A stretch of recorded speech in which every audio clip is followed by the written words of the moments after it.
Afternoon, and wherever you are on this wide, wonderful, beautiful world that we live in, you are very welcome to the Soft and System Size to Sales. And today, with my good friend Shay Lynch, she's that side. Welcome. Thank you, Jason. How are you doing? I'm very good, thank you. Very good, very busy, but always busy. And today, we're talking about lean and what it means to apply lean to your sales strategy. So I'm really looking forward to this conversation because I know you're an expert in this area. So we can all learn from you today.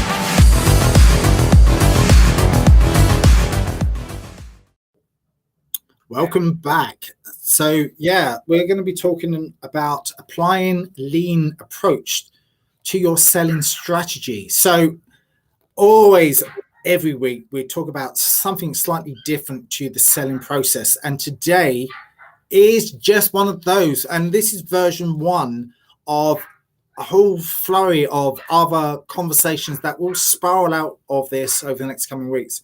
So Dr. Future State, what do you think about applying this within a selling strategy, which is outside of the normal strategies that you would have in the selling process? How do you think about this? Well, first and foremost, Jason, like lean sales, right? It is a thing, and it's a very, very powerful way to streamline and really improve the output and effectiveness of your sales team to improve those conversions. Because Jason, I've worked in sales teams, I've worked with companies, and when I look at them overall, like, don't get me wrong, there's a lot of good work that's always being done, Jason. But when I do my initial assessment, I see that the cost of sales processes is extremely large. It's substantially over what it should be. And the worst case scenario that I've ever seen is that when I did all the analysis of all the activities that are done across all the different parts of the sales funnel by different people, 95% of those activities didn't lead to a sale, right? Wasted activity. And of that 5%, only 3% led to a valuable sale with a valuable client, because they were losing money on the other 2%, right? So that's, first of all, what lean does is it gets you into that state of assessment. What is your current state scenario? Where do you stand? What is the good, the bad, and the absolute ugly in your process? And you do that, Jason, by getting everybody in a room. You create that first view of how things look today, because the only way you can move things forward in lean, in anything, is know where you are. You need that datum point before you start making improvements. And even with strategy, even just keep it to sales strategy, never mind business strategy. What a lot of people do, Jason, they just want to move forward. Let's do something new. Let's do the new best thing. Let's dive straight in. But they forget to figure out where they are today. Because if they don't know where they are, they don't know what the body of work is. And then they realize, okay, we've gotten ourselves in too deep. We don't know how we're going to get out now. We've invested too much. We have to stay on the course. We have to stay on the path. So it's very important to really understand where you are today. And I always like to do it in terms of people, process, technology, Jason. How are they either complementing or, in a lot of cases, contradicting each other? Yeah. And that's where the fun begins. And before we go into that, there's another step before we do that, is because the stakeholders within the organization has to get buy-in to doing a process like this. Because sometimes what they do is they just plaster over an area and they go, well, that's done, that's a tick box. You're all ready to go out and sell now. They're already, you've had a training course, happy days, you're doing objection handling, you're doing this. But that's not really uncovering anything. So really serious conversation has to be done with the stakeholders, the managing director, the sales director, and all of that, and find out first what they actually want, and really defining where the actual strategy actually is and get the buy-in that before we go on to doing the objection handling and everything else, all the fluffy stuff, the soft skills, we need to do this, which is the biggest part of the strategy, so we can all get to the end goal. And the end goal is obviously to make money and make profit for the organization in the best approach possible. So that is really to have a look at the key stakeholders in the initial conversations to get the buy-in to say this needs to be done for everyone in the organization, whether you're on accounts, whether you're into marketing, sales, and then map out the process from start to finish and find out the best approach to get the sale and to help serve the customer. So there has to be the preliminary, if I can get my words out, before we actually start with the main sort of process, which is the lean process, which you're an expert on. Yeah, well, that's it, Jason. Like the very start of anything should be understanding where you are today, good, bad, and the ugly, people, process, technology, right? Before you build, even if you're talking about business strategy, you need to know everything about your business. You need to be up close and personal. And then, Jason, when you start the lean process, and in sales, I love doing it in sales because I always find sales is where the best opportunity with lean is. Because if you think about like most other places, they have a process for like doing accounts, they have a process for logistics, they have a process for operations.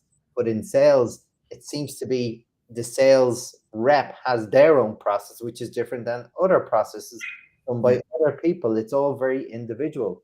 So that's why I find it so amazing to do it, because once you get them all together and you start building the view of what works well for some people, what doesn't for others, and then combine them into one best way, Jason, there's great opportunity. And here's the thing, salespeople are motivated by money, right?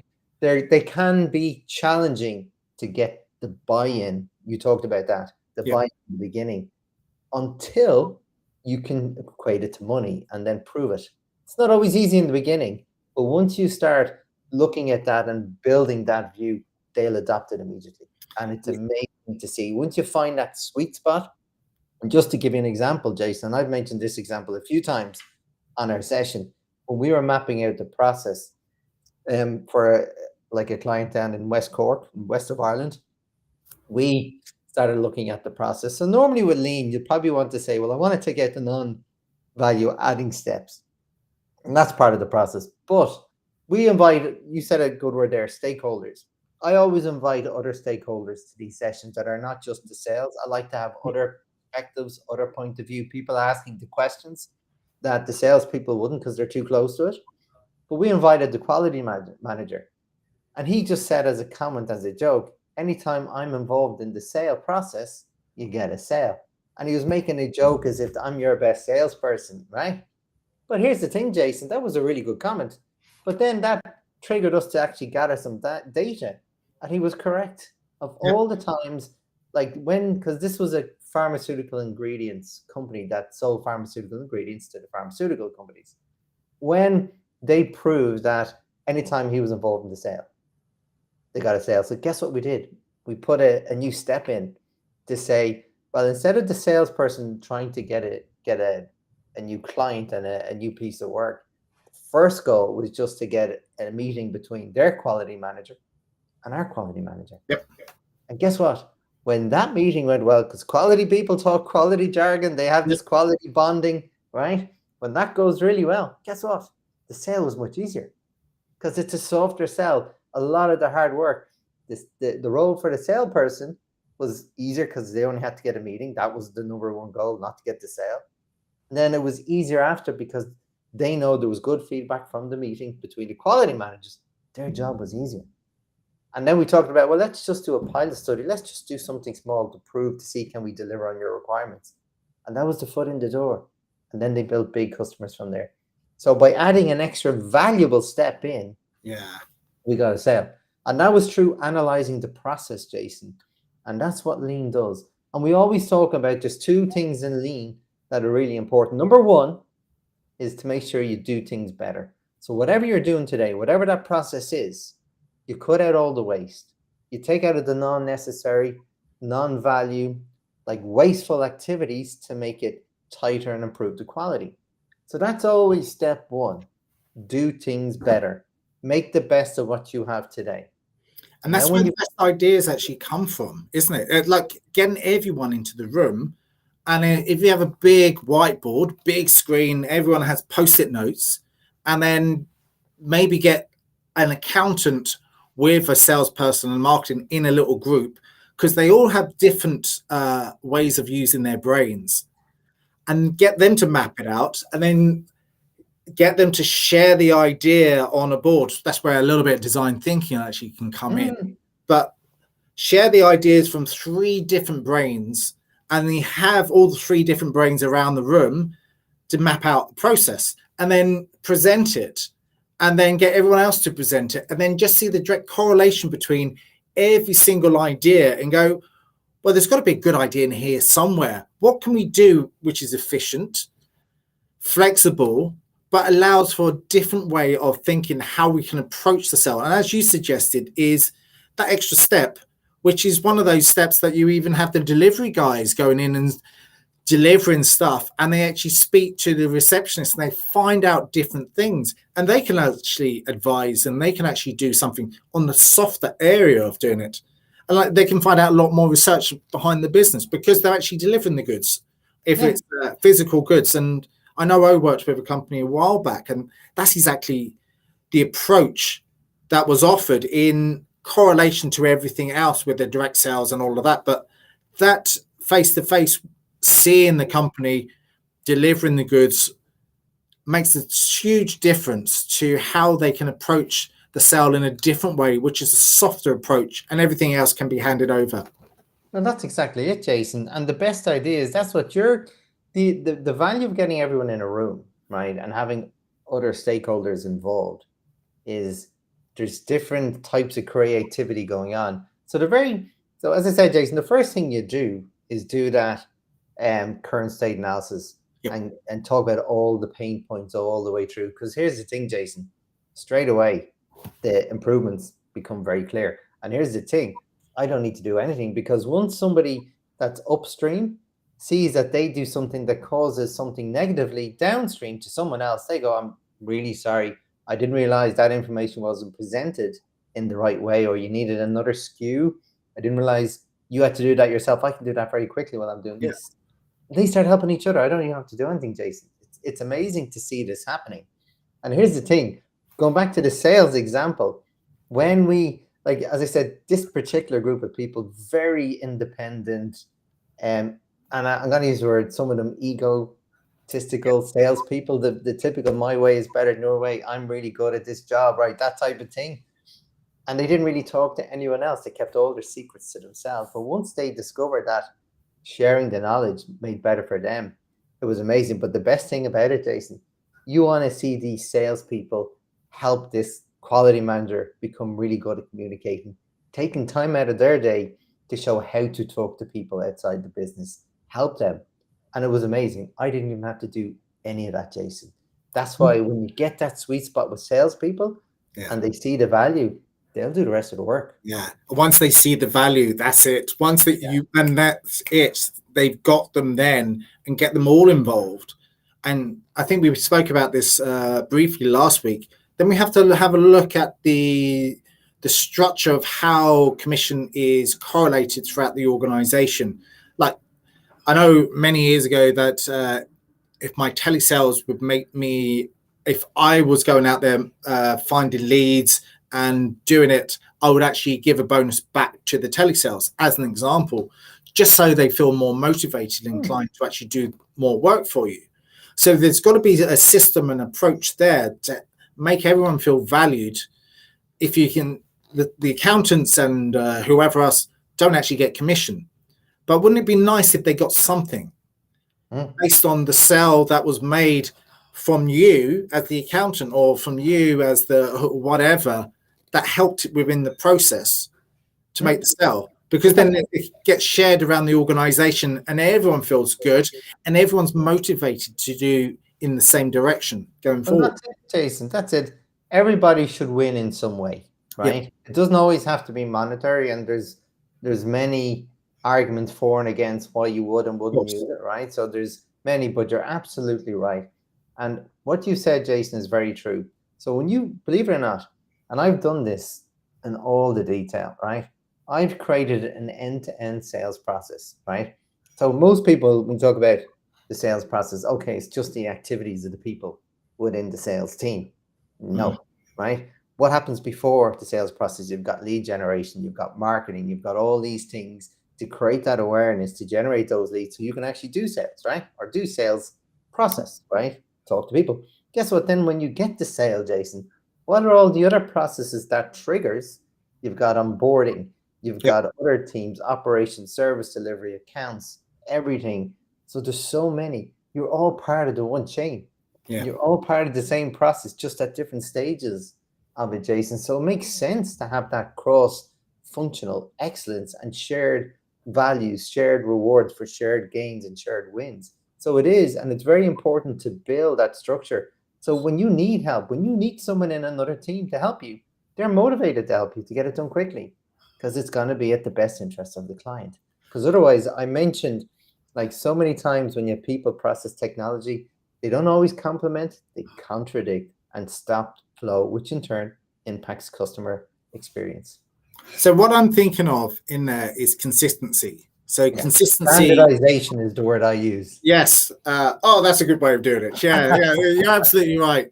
I like consistency because that's one of the character traits of success.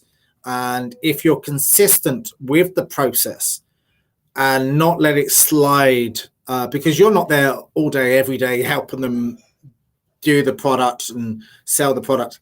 This needs to be done on a regular basis because things change, environments change, products, services changes. As we know at the moment, looming recession or whatever it might be.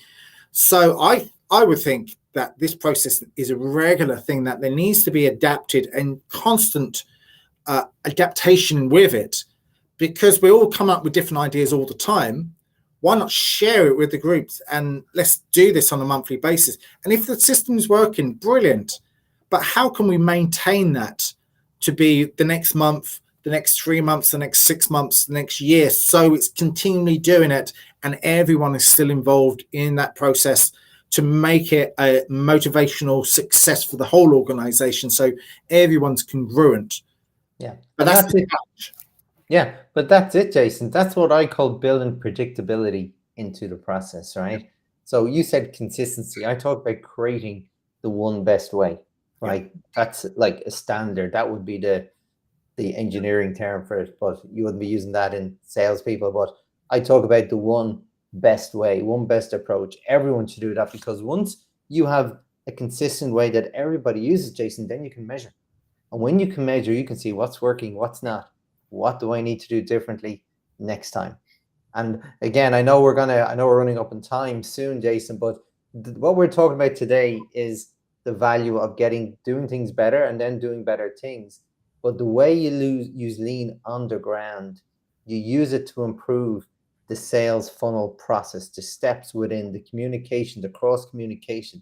Then you talk about reporting, and you mentioned when that person goes in to the office to get information. I always say, when you walk out of a client meeting, you should be walking away with at least 5 pieces of information. You should be putting that into a database, and then over the course of the month, you've got great information of all the people you've met along that month.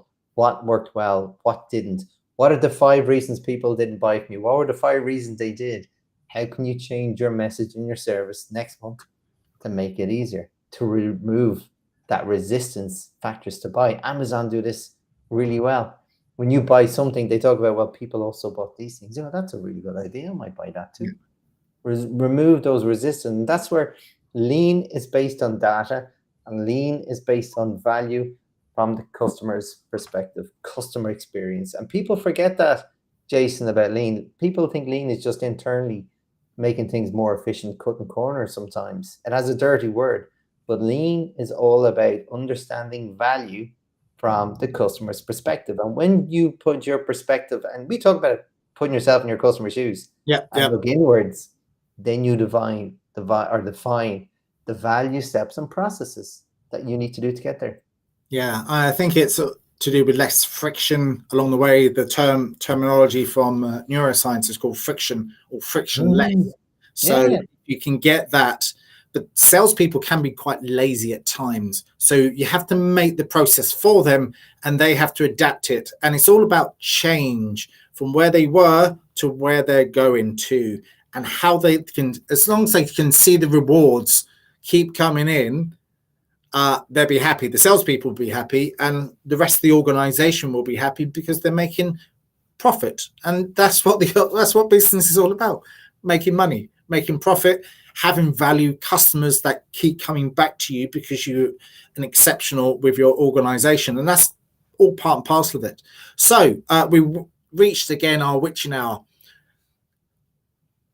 One thing is probably going to turn into three, but maybe one thing that we're going to take forward with this conversation and to summarize it.